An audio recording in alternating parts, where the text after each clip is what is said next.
Hey, Dave Melinda here, Positive Polarity Podcast. Hope things are going awesome for you.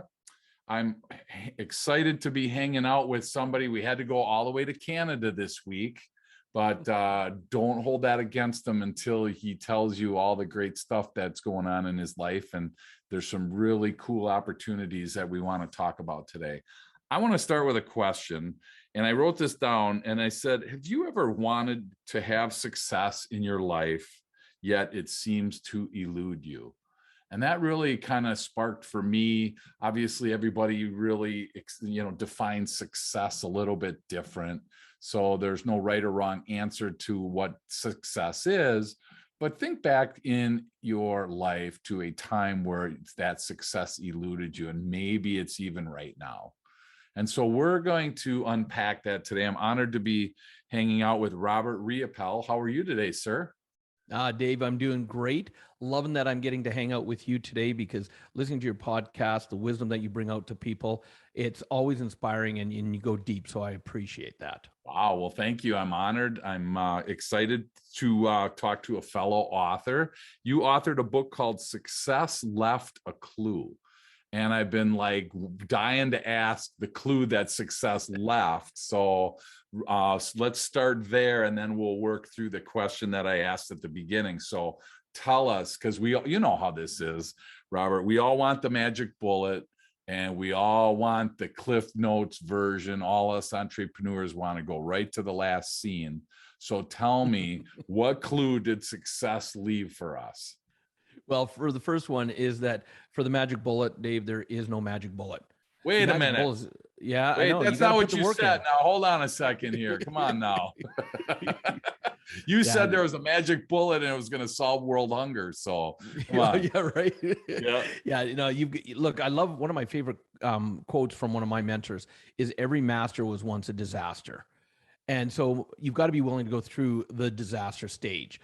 And so, being blessed to travel around the world and personally train over 500,000 students in 3 to 5 day trainings where I'm on stage up to 12 hours a day.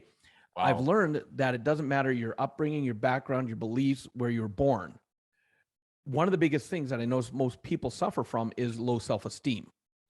And what separates people that have success from people that don't, I've noticed, is successful people continue to take action.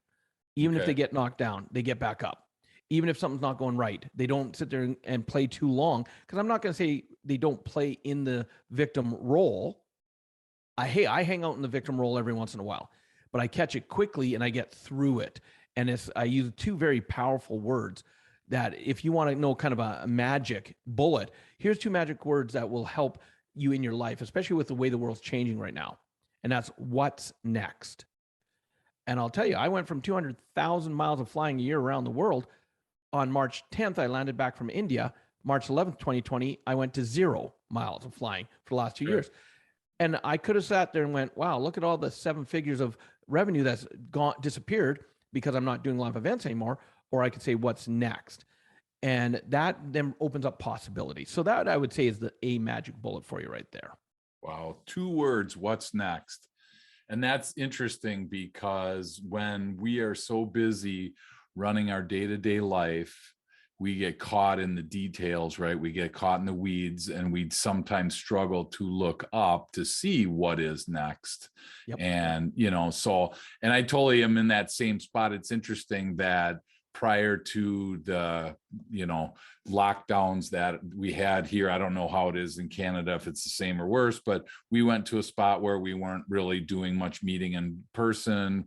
We weren't doing any, group meetings and things like that. And all of a sudden this magic bullet called Zoom showed up, right?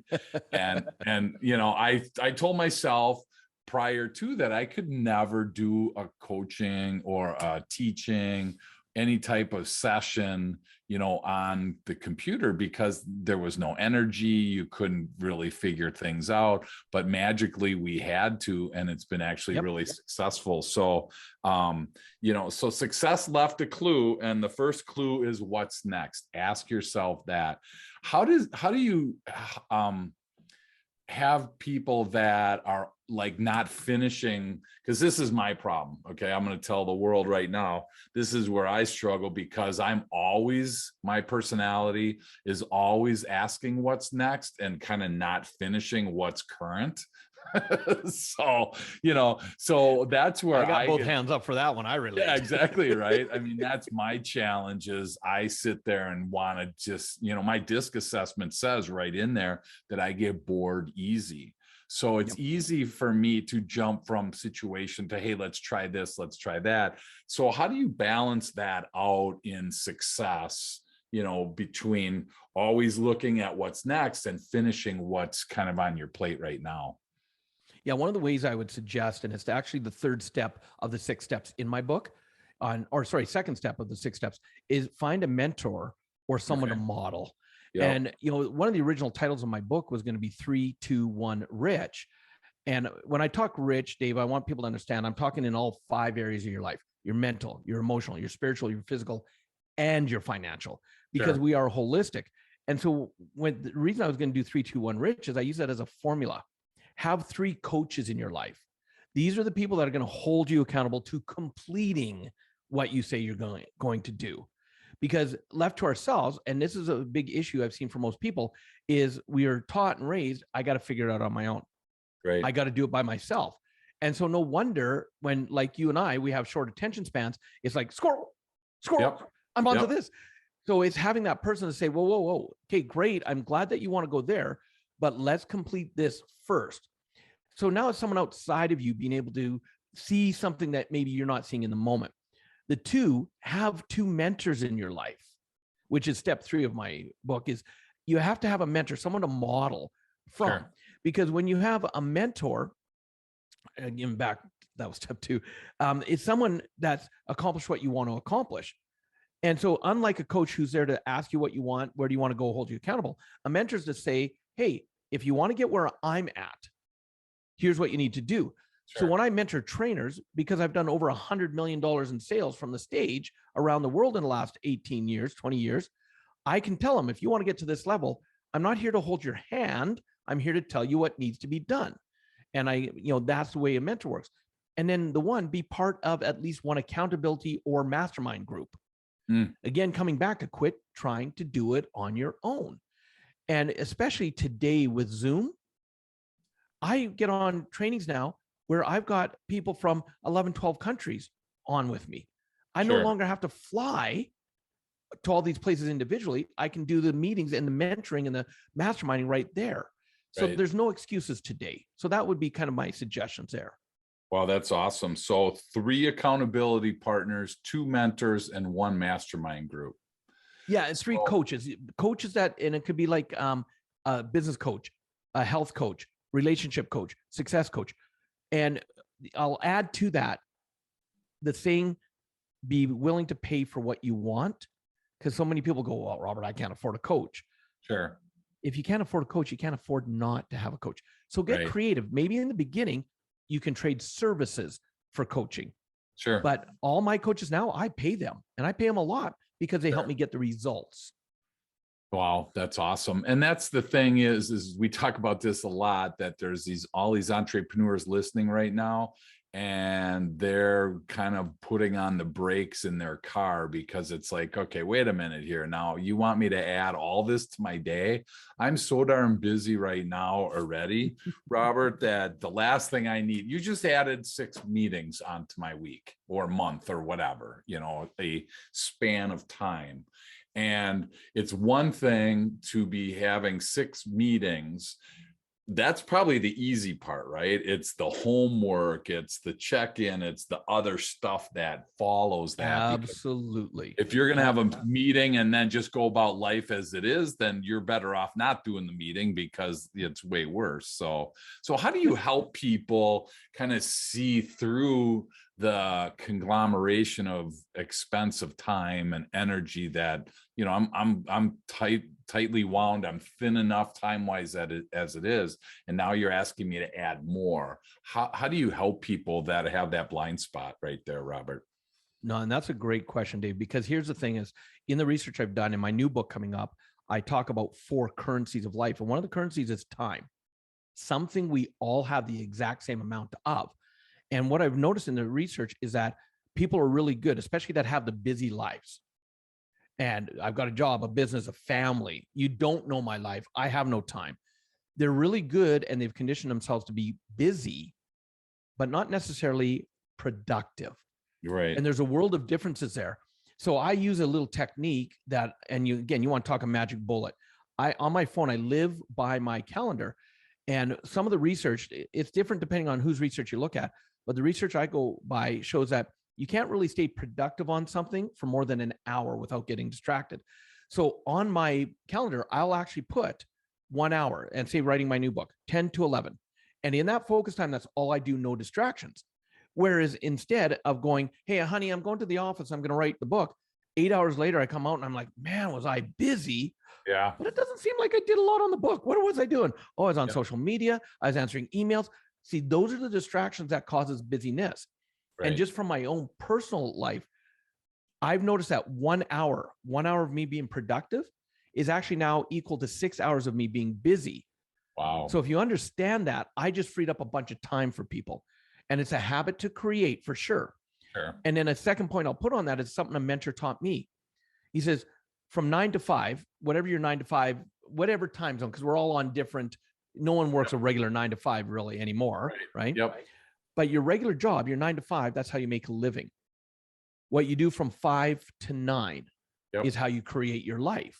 Yep. So have you done a time audit to see where, are you so tired that you're burnt out because you're not being productive, or that you get caught in front of the TV too long?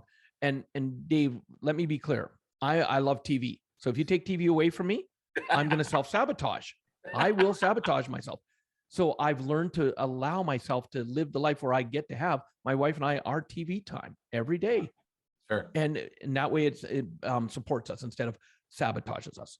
Wow, that's awesome. And so I remember doing a time study of my week, and it was in 15-minute increments, and I was just shocked at how much downtime you had. And that's what really caused me to start using my calendar on a consistent basis, because I know if I start again in the hour, it doesn't matter. So we're just use 8 to 5. If you start at 8 o'clock and you get in front of your computer at 8, and it's like, okay, what should I do? Well, then that first thing is check email, and then you get down that rabbit hole, and then then before you know it, it's 10:30 and you really haven't accomplished anything yet.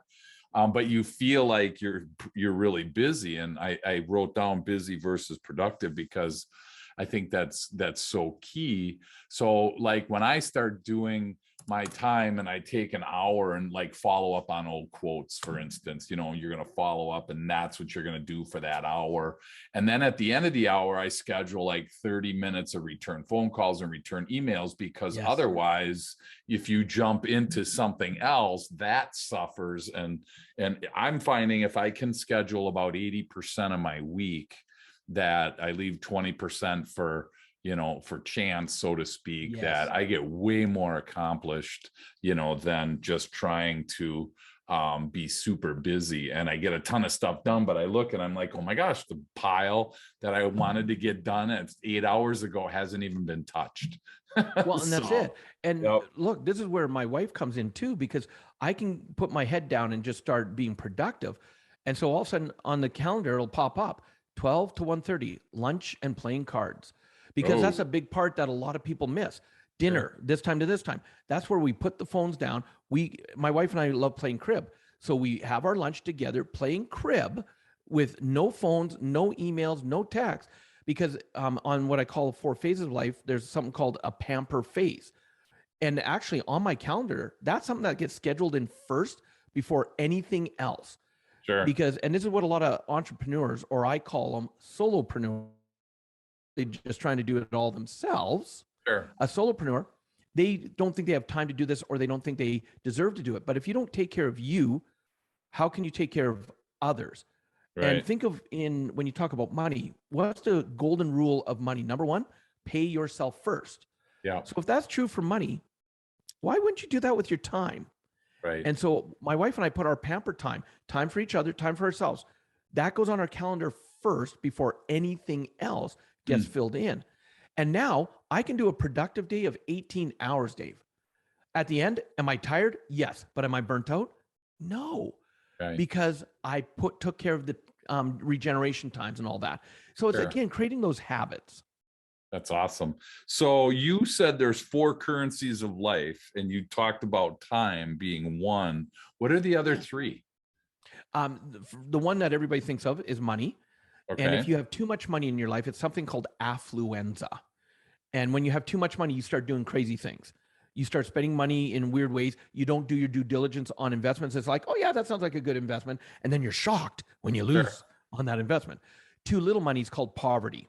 And everybody has a zone where Yeah. when you're in that zone, and it's different for everybody, when you're in your zone, your life flows. But when you're in affluenza or in poverty, that's when stress and struggle or craziness happens.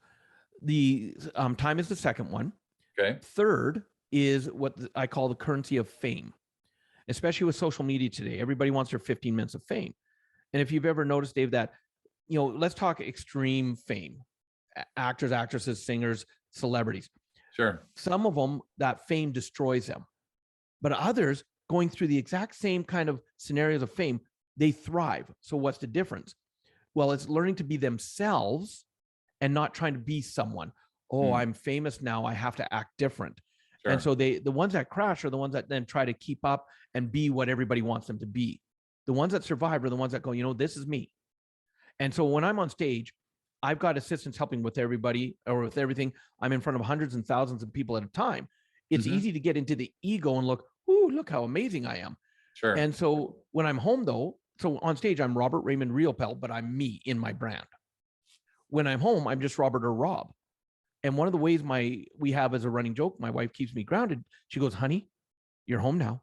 No more assistants. Go take out the garbage. And I love it because it keeps me grounded. Sure. And that's why the fame doesn't go to my head and I don't implode. Sure. So that's the third currency. And the fourth one is the one I spend the most time in. And that is the currency of experience. Are you just existing in life or are you actually experiencing it? And I'm not just talking the good things. Are you experiencing the ups, the downs, the sideways? Because most people, they just get into that day-to-day grind. And I don't want someone on their deathbed looking back and going, what did I really do? I want them to look back and go, wow, what an amazing life. And for me as an example too, a question I get a lot, people go, well, Robert, if you could go back to 18-year-old self of you and give yourself advice, what would you say? And I always struggled with that one up front because I realized everything I've gone through, good, bad, and ugly, has made me who I am today. And I've been blessed to be able to help people because of that. So why would I want to change anything? Yeah. And what I really realized is if I had that chance, the advice I would give is just keep being you. And that's it. Wow. So it's time, money, fame, and experience. Those are the 4 currencies of life. So if you've never thought of it that way and you're listening, I think it's great to ponder those pieces and try and really look and see what currencies you're using and what you're not. And I think, as Robert pointed out, from the experiential side, it's pretty easy for us to go into, cruise control in life and not really experience things, but we just kind of go through it and we exist. And, part of the thing that I'm sure you spend a ton of time, Robert, is helping people, understand where they are, enjoy, like we talked about before, whatever success means it means different things to different people. Yes. But the goal is to, I always think I ask the question, when we're talking about disc training, is it the destination or is it the journey? Are you the kind of person that, loves the journey and really, if we never make it there, it doesn't matter. I mean, we have a Jeep and we have motorcycles and, those are great things to just get lost. And it's all about that journey. It's not about, I have to get to the destination at all costs. I don't care. I'm taking the fastest way. If I got to drive through your backyard, I'm driving through your backyard to get there. It's really a huge difference. And I don't think there's a right or wrong to it.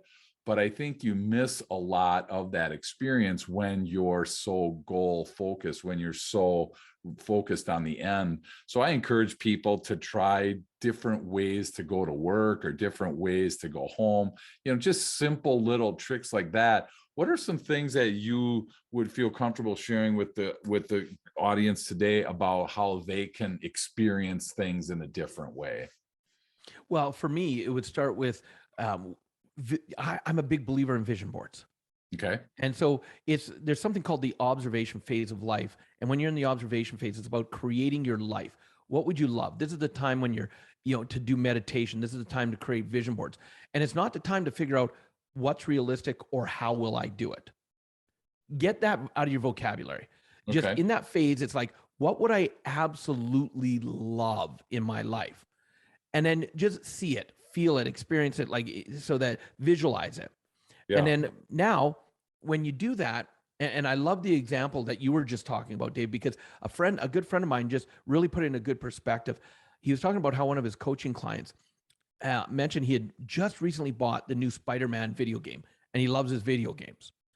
And he said, it took me 48 hours of playing, like not straight, but like in okay, good. That's like, wow. Yeah, right. I'm going to block off the next 2 days on my calendar, and that's it. Yeah, he said, but I completed the whole game. He said, and it took 48 hours of playing to do it. And at the end, it gave me what's called my end game score. And it said that I actually had only completed 24.7% of the game. And because, it gives you options like, oh, would you like Spider-Man's basic suit, or do you want to upgrade all the way till you get to Iron Man's version? Did you go into the side game? Sure. He was so focused, and that's what you were just talking about. Yeah. He was so focused upon how quickly can I complete the whole game. Yeah. And also when he saw the 24.7, he was pissed because he's like, well, what do you mean I only did 24.7? And that's people's lives. Yeah. And so one of the things I ask is, what's your end game score that you're shooting for? Sure. See, my 100% is going to be different than yours. It's going to be different than someone else, where they go, you know what? My end game score means that I had plenty of time with my family. We had enough to get by, and we just enjoyed life. I wasn't going for the millions. I wasn't going for being in front of everybody. So everybody's end game scores. So you've got to understand what it is for you first. And that's where the vision boards come in. Wow. What is your visions that you'd like? And then start from there. That's awesome. I mean, we have a house in San Diego, and we were just out there, and from San Diego to the wild animal park is about 40 minutes drive. Well, you click it into your GPS and they give you 3 different ways to go. And I just am so used to taking the freeway. I clicked the other way, and it turned out to be, Robert, one of the best drives I've ever been on. It was through valleys. It was through some mountains. It was just gorgeous, And so that's where I think it's interesting, where if we train ourselves at times to be able to deviate from our norm, not only will it help us, with that experience piece, but it also puts us in outside our comfort zone a little bit. Yes. Because, you look down and it was like, if I don't turn this car the right way, I'm going, down a nice embankment. So I appreciate that experience piece. That's really cool. And Dave, I'm going to encourage, since you go to the wildlife park, about 15 minutes further up the road, there's an amazing rescue place called Hearts and Hands. And the woman that runs it, she's got some dogs and cats there. It's a rescue society for animals, but she's got zebras. She's got a zorse, which is a zebra horse, a zonkey, a zebra donkey, miniature horses. And this woman and she's got a camel, peacocks, all these amazing animals that she's rescued over the years. And one of the things, because I'm big about masterminds, and every mastermind I'm part of, we have a day of service when we get together. We'll do a 5-day, 3 times a year, we'll get together live. And one of those 5 days is a day of service. And so we go up to her place because, she, no matter what went on in her life, and she's had some rough times, she was like, I'm going to take care of the animals no matter. And she's amazing. And when you go up there, probably one of my favorite things to do while I'm there and talk about being present is actually shoveling zebra shit. Because, man, you got to be present when you're doing that. Yeah. See, now there again, I would love to be able to take that on my calendar and offload that to somebody else. I'd be like, you know what, you look like you'd be a great manure, shoveler. I think I'll go do something else. So Manure well, maneuverer. thanks for sharing that. Yeah, that's awesome. I'll definitely check that out. Hearts and hands. So thank you for sharing that. I want to circle back to something that you said, because I think it's worth bringing up, and you used, and we've all heard it, the self-esteem issue. Mm-hmm. I think it's interesting because I think too that we're cruising along so fast that we don't have time to see the signs that we might have low self-esteem. We might not, it might be a blind spot for us that we don't know. I do a lot of work with EQ, emotional quotients and emotional intelligence. And I realize that a lot of times we don't have that self-awareness. So when you think about self-esteem, when that conjures up things in your mind, why do you think that there are people that have such low self-esteem and still can be successful business people? They can be sales professionals, rocking the world. They can be, fighting world hunger, all these different things. Why do you think there is that low self-esteem problem? Because we've been taught to compare ourselves to others. Okay. And the moment you start comparing, you're setting yourself up for a struggle. And look at, especially with social media. On social media, you see everybody's great things, but then our mind automatically compares our crap in our life to their greatness. And you talk about like a sales professional. Hey, I'm the top of the game, but that person's doing better than I am. Why am I not that good? And some people cover up then by an ego. They kick into their ego. And I'll be clear, everybody has ego. It's a question of how you allow it to play in your life. It'll either sabotage you or it can support you, plain and simple. And so that's what I've witnessed for self-esteem, is that it's in that comparison. And I tell people, quit comparing yourself to anybody else. Just ask yourself, am I one step further than I was yesterday? And then celebrate when you are, and celebrate. And you get in that habit, watch what happens. And this is just my personal belief, Dave, is that I believe the greatest gift anybody can give this planet is to be themselves. Mm-hmm. And when you show up in authenticity of who you are, either people are going to like you for who you are or they're not. And if they like you for who you are, that's awesome. If they don't, that's awesome. Because, you're talking to a world-class people pleaser here in my former life.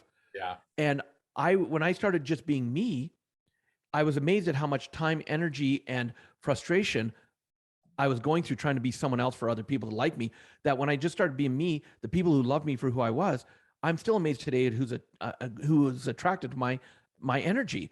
Sure. And I go, this is effortless being me. I don't have to try to remember who to be. And it started from another one of my mentors, because I always have mentors in my life. When I started the training and traveling around the world, he said, Robert, here's the thing I want you to remember. You never want to be worried about meeting one of your students somewhere outside the training arena and trying to remember who you were when you're on stage. Sure. If you're just yourself, you'll never have an issue. Sure. And I've met students in the wildest places all over the world.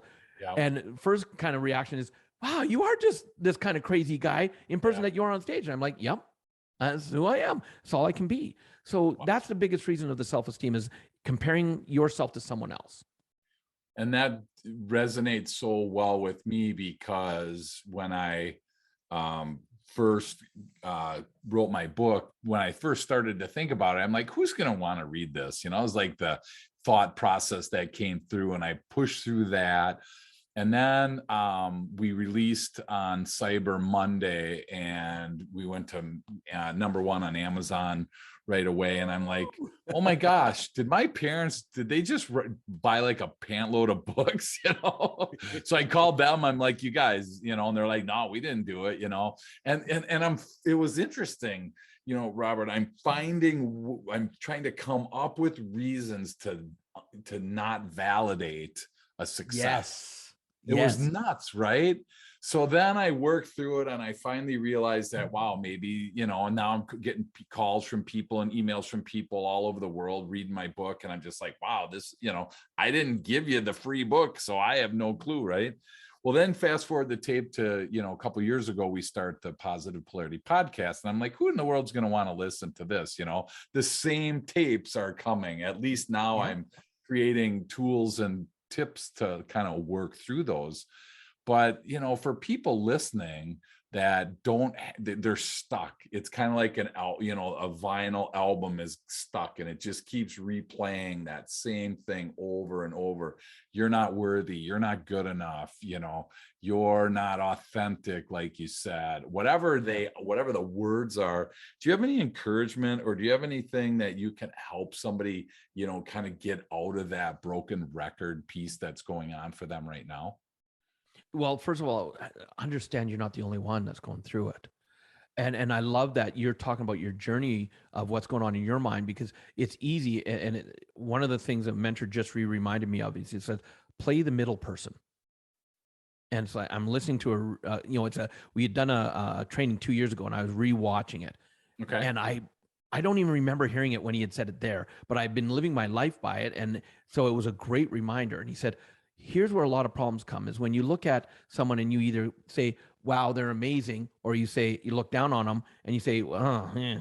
So the moment you look up to someone or look down, you're saying, you're comparing yourself to them. It goes back to that comparison. He says, but when you play the middle person, and here's what I want your audience to remember or realize, you and I, Dave, we're no different than anybody else. Right. The crap that's going on in their heads goes on in our heads. Sure. It's just, we've been working and it sounds like you and I, a similarity is that we are about introspection, checking in on ourselves. Because that's probably my number one tool that helps me to keep moving forward is I'm constantly checking in. Why did I react that way? Or why did this work, but that didn't? And then having those coaches and those mentors to see what I'm missing. Right. And when I coach someone or mentor them, because I love training trainers, that's my passion. Sure. And because I've trained thousands around the world, and when I train them, and if they become a mentoring student, here's one of the first things I tell them. Until you have the confidence, not arrogance, and the confidence in yourself that you definitely have something to deliver to the world. I'm not working with you unless I believe you already have something to deliver. Yep. Until you have that confidence, let me be your greatest cheerleader. Let me be the one that says, oh my, do you realize what you just did? Do you realize that statement? And then as you get the confidence, then I'll back off being your greatest cheerleader. Sure. And I want to help build it because every single person on this planet has something to give, a gift, a reason to be here. If they didn't, they wouldn't be breathing right now. Sure. So if you're listening and you're still breathing, you have a reason to be here. So own that. Yeah. Even if it's a tough time right now. And that's where I think that we come into play. It would be awesome, for people that are struggling with that, to be able to reach out to you or me and like literally say, this is what I'm good at. And it's so interesting when I do a lot of work with the personality profile of DISC, and in the report, you get like 50 pages about you. It blows you away as to how accurate it is. Yep. And it tells like one of the sheets is your value to the organization. And I tell you what, Robert, it's so hard to, go have let's say we got 20 people on a team and they're all looking at their assessment, and we go around the room and we say, okay, tell me one thing that's on your list that you're good at. It is so hard for people to admit, you know what, you guys, I rock at this. Now, there's plenty of fake, ego people like you were talking about that, oh my gosh, I'm God's gift to this company. We have those people. But more often than not, what I've found in my training over the years is that we have people that struggle with saying what they're good at because of that self-esteem issue. And then a couple pages later, it says, things that you could work on, areas of improvement. And boy, I tell you what, they love talking about those. They lock into it like, see, oh my God. It's crazy. Yeah, I'm shocked at how hard it is for somebody, to the point where there are certain people that can't answer that question. Right. Well, and look what kids hear as growing up. Don't brag. Bragging's bad. And it's not about bragging. If you're good at something, own it with confidence. You don't have to do it with the arrogance. But it's those subconscious, we learn by modeling from what we heard, what we see, what we experienced growing up as children. And those messages are still playing over and over and over again. And so, even if you were told something like children should be seen and not heard, Yep. That's, You I may be heard a that 40, plenty. yeah. Yep. You could be an adult in your 30s, 40s, 50s and still be going, I'm going to sit in the meeting and I'm not going to say anything because I'm Right. to be seen and not heard. And you Yep. don't even know. This Yep. is why working on yourself and having those coaches, having those mentors and doing that development on you is the greatest gift you'll give yourself. Wow, that's awesome. And that brings me right into one of the things I looked at in your website, and it said, "Are you your greatest obstacle?" You know, so it kind of all of a sudden, I try in my practice to have people not blame others. You know, it's so easy to blame the government. It's so easy to blame the competition. It's so easy to blame the customer. It's so easy to blame the weather, the economy. I mean, man, I've heard most of them. You probably heard them all. I just think to myself, at the end of the day, we got to say, you can blame whoever you want. The reality is there's one thing. If there's one thing you could do better in your life or in your business or today, what is that? And so trying to not have somebody else be the greatest obstacle. What do you mean when you say, are you your greatest obstacle? What does that mean to you? To me, it comes down to the saying, if you had a friend that treated you like you treat yourself, they wouldn't be your friend for very long. But Mhm. yet we take it from ourselves. Yeah. When it comes especially to low self-esteem, how relentlessly, and I'm coming from my own experience, Sure. I can never teach something that I haven't experienced myself, is I am harder on myself than anyone else ever could be. And so that's where I become, and it is what I teach people who are coaches. I tell them, I say, hey, if someone was going through a rough time, what would you say to them to coach them through it? And Sure. once you think of that, turn it around and coach yourself that way then. Wow. Because I want you to become your best friend, not Okay. your toughest critic. And Right. that's the biggest thing, because that's what becomes your own, then how you sabotage yourself. And you may get some success, but then all of a sudden you'll discount it, and like you had said earlier, right? Who's going to read my book? Was Right. that mom and dad that did that? See, Yeah. that's your inner critic coming up. And Yep. then all of a sudden the proof of it wasn't, it was like, huh. So all of a sudden a little belief comes in, and proof is the cure of all doubt. Sure. It really is. So Yeah. I love to even put people into a group and say, okay, you guys have been working together in a mastermind for a year. Now here's what I want you to do. John, it's your turn. I want you to ask everybody, what is it you see in me? And all of a sudden when they start saying, and it's actually a process I've put people through, and thousands of people around the world in a camp that I do, is a process called the beauty I see in you. Mm. And after being together for 4 days, picture this: 50 people, 25 groups lined up across from each other. And they have 30 seconds when it's your turn. You sit there and you look at the other person, you go, the beauty I see in you is, and for 30 seconds, you tell them what you see. And Yeah. at 30 seconds, it switches and they stop talking. The other person will repeat it. And then they stand up, they move one seat, one of the rows, and they do this for 25 people down that they spent Wow. 4 days with. And the biggest share we get is the first time I heard it from someone, something that they saw in me, my mind went, they're just making that up, blah, blah, blah, blah. Yeah. But all of a sudden I heard it 10, 15, 20 times. And all of a sudden the tears are coming in there. And it's Yeah. like, why the tears? I actually believe it now. Sure. So who's around you that supports, and are you willing to be vulnerable enough to say, look, I'm having a tough day right now. Yeah. Can you just share with me some of the things why you are my friend, why you like me? Sure. One of my business partners, we have a standing agreement that if we're going through a tough time, we text the other person or call. And my job isn't to be the buy into their story and they're tough. It's just to be there as a sounding board for them. Sure. Without taking anything personally. And if they ask, Robert, I'm feeling deflated. I just had a client that yelled and screamed at me because they didn't see the results. And I will go right into, remember, that's law of projection. It has nothing to do with you. One of my favorite books, The Four Agreements by Don Miguel Ruiz. When you realize that everything that people see in you has nothing to do with you, it allows you to be gentler with yourself. Yeah. We all need to be gentler with ourselves, right? I mean, it's crazy how hard we are on ourselves. I know for myself, and my gosh, I'm in my 50s and I'm still working on this because I'm a super competitive person. I mean, on my disc assessment, my competitive is at 100 out of 100. When I don't know if crib is the same as cribbage is that Yes. Okay. Yep. Okay. So, when my wife and I play cribbage, we sit down and I'm like, I mean, if I had a cribbage outfit, I'd have that already, you know, I'd be all worked up and, you know, loosened up. And she just sits down and she's just happy to spend time with me. And I'm like, I'm here to win, right? You Yep. know, if I could, you know, switch the cards when she was in the bathroom, I totally would do that, right?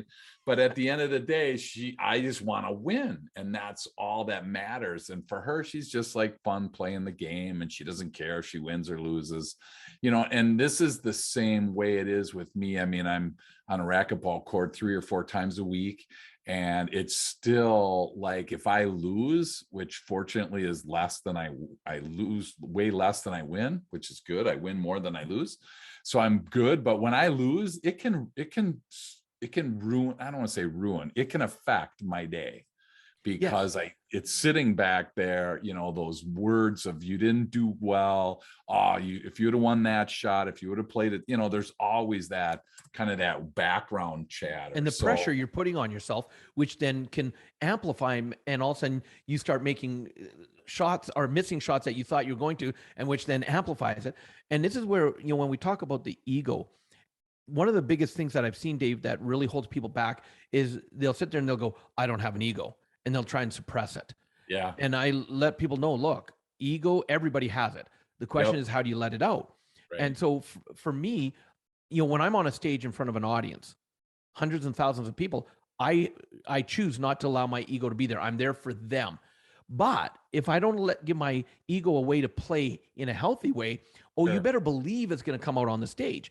sure, So, and I love that you just used an analogy because it ties into what you're doing. And would you love some help in improving your game, your racquetball game? absolutely, See, for me, because I'm competitive like you. yeah, So I found the easiest way to allow my ego to play in a healthy way is video games. okay, And if I'm playing a video game against someone, you better believe you're going down. Because I'm yeah, like you, I'm going to have the jacket on, I'm going to be oh yeah, ready, and it's going to be competition in a yeah, healthy way. So that, and on my phone, even when I'm on a stage, when I come off the stage and I have a 20-minute break, I decompress for the first few minutes playing just a solo game of something so I can let my ego play. mm, And so because I give it that healthy permission to play there, okay, then all of a sudden when I'm now say, hey, I want to play racquetball and I'm just going to play it for the fun, all of a sudden my game would improve because yeah, my ego's played full in another wow, way where I'm that's now not putting the stress and strain on myself. yeah. And I'm not even thinking about the 20 shots that I did well. I'm thinking about the 2 or 3 Right. that didn't go well. So, Yes. and now Yeah. I'm talking to myself as a victim, you know, versus a victor. And I'm like, dude, seriously, you got to lighten up. And it's funny because it's a visual thing for me, Robert. It's visual. People can tell that I'm going down the wrong road, right? And these guys all know me, and they're like, don't I thought what's positive polarity? And I'm like, shut up, that's my company name. I'm not being positive right now. Screw all of you guys, quit, you know, Yeah. using that against me. And they're like, oh, what a coach you are, and what about this? And I'm just like, my gosh, you know, I can't be negative. And you know, I had a guy on the show once that he climbed Mount Everest, and he's a motivational speaker. And at the end, I always ask, what's one thing that most people don't know about you? And Eric said, you know what, most people don't know that I have bad days. And they're like, they don't let me have a bad day because I'm a motivational speaker, you know. And it Right. was just fantastic, and it gave me such privilege and freedom to have a bad day and not really, Oh, you know, yeah. not come down on myself for it. So Yeah. And that's exactly it. Thank you for bringing that up because everybody has bad days. yep, Everybody. You know, someone will meet my wife. I talk about my wife a lot on the stage because, you know, we met when we were 13, started dating when we were 16, got married when we were 19, and we just are about to that's celebrate our 4 years 33rd wedding ago for you, anniversary. right? Right. Yeah. When you said you're in your 50s, I'm like, yep, we are. and and people will meet my wife and they'll go, you know, is Robert always like this? She goes, he most of the time, but Yeah, there's the times where he has a bad day or he needs to just decompress. yep, And, you know, she goes, I'm blessed to be the one there to be of support because it's not always good. yep, And so that's it. No one is that perfect, always upbeat person and always successful. And if you understand that, then you can give yourself permission to have your own bad days. Yeah, absolutely. And you know what? If you're listening and you're inside, you're resonating with this, it's totally okay to, be able to give yourself, I call them get out of jail free cards. It's like, man, Love it. I had a bad day. Give yourself a get out of jail free card. Now, if you're giving them to yourself every single day, that's a little different, right? But Yes. the vast majority of time we're dialed in, we're working, doing whatever we're supposed to be doing. But there are times that it's like, man, I just really am struggling with this, and if you need to go back to bed or whatever you need to do, just don't harm yourself. It just give yourself that freedom to do that. And thank you for that, Robert, because that's really freeing for people that haven't given themselves that freedom. So as we land the plane today, I got two questions. I want to know what Robert Riopel's tip of the week would be for people listening. Just take one more step and then celebrate your success, and then take another one. Success comes one step at a time, and people get overwhelmed because they have a goal or a plan, and then their mind goes 1,000 steps ahead of themselves, trying to figure out all the what if scenarios. And another one of my mentors, again, a quote I love: "One step in the right direction is worth 1,000 years of thinking about it." So Wow. just take that step. That's awesome. And that's where you mentioned the vision board before. And I was curious and again, this is me just thinking out loud. I'm not interested in buying a boat. If a boat was in my future and I put this big boat on my vision board, I can see how that can be somewhat, troubling because I'm here and I want to be up here. So, does your book talk about kind of working through to get Yes, to that point? absolutely. Good. Yeah, Don't because tell us how. Don't tell us how. yeah, I want people to there's buy the six book. steps. There's Oh, six there you steps go. that will guide 6 you through it. steps. Super. So cool. I really want to encourage everybody to grab a copy of that because that's really, a great stepping stone to get to that spot, whatever that spot looks like. And again, it's so cool that that spot success looks different for everybody else. For Yeah. everybody's got their own look. So the last question is the question that I asked Eric. What's one thing that most people don't know about you that you feel comfortable sharing? Ah, that the demon I fight with all the time myself is self-doubt. Okay. And I constantly, and I had to give myself permission to be okay with that. Yep. Procrastinator, that's me. And so one of the ways, a quote I came up with myself is, I design my way in such a, I design my day in such a way that procrastination cannot play. There you go. And so I used to beat myself up over being a procrastinator, but then I realized it's part of who I am. Yep. So I can either fight it, which what you resist persists, or I can say it is who I am. And so that's when I start, like in my mornings, because I haven't had to work for money for years, Dave, Yeah. I financially free since I was 32. It's easy to sleep in, sleep in, sleep in. So I will on purpose have my meetings or coaching clients and that first thing in the morning or Yep. trainings, because the moment I commit to someone else, I'm up. Yep. And because I design my day that way, there is no room for procrastination. And so, because again, don't try and say you're not, own it. It's part of who I am. Wow, that's awesome. Yeah, and if you struggle with procrastination, just wait a day and see if it changes, right? That's probably the best thing to do. So, oh my gosh, this has been so much fun. So again, I know there's somebody listening right now that is, kind of flustered because we brought up a lot of things that they've been thinking about and they're like, oh my gosh, what do I do next? So what's the best way for people, Robert, to, reach out to you, to learn more about you, to understand your book? What's the best way for people to connect with you? Yeah, well, I believe time is one of our most precious commodities, the currency of time. And you were gracious, so gracious, Dave, to have me on as a guest. And I want to thank you and honor that. Yeah. And your audience that's listening, the fact that they've taken their time to listen to this crazy aerodynamic dude talking, right? I love that. So, as a gift from us, I'm writing my new book right now. So, with my book, Success Left a Clue, which is an international best-selling book, they can actually just go to Robert Riopel, my name, robertriopel.com, and they're actually going to be able to download the entire digital copy as our gift to them. Now, Wow. it does come with a caveat though. Uh-oh, So here it is. I didn't write the You're book coming for you. over for dinner, right? That's the Yeah, caveat. that's right. You're inviting me to your house. Now, There you I go. didn't write it for you to get the book and put it on the shelf and make it shelf help. That Yep. doesn't help anybody. Yep. Because step 3 is take action. I wrote the book as a workbook, Cool. meaning there's action steps all the way through. And being my quirkiness, I even will say, hey, did you do the last action? If not, stop reading right now. Go Yep. back and do the action before you read more. So it Nice. is a workbook. And I promise your audience, if they download the book, read it, and do the actions, they'll take their life up another level. I guarantee that. And also, because I'm now home more with what's going on in the world, I'm not flying Sure. 200,000 miles a year. They'll also, when they download the book, they'll also be able to schedule in a complimentary 20-minute strategy call one-on-one with me personally, where they'll actually do an assessment that I use, not DISC, and they'll answer a couple questions. And in 20 minutes, I will work on helping them take their life to another level.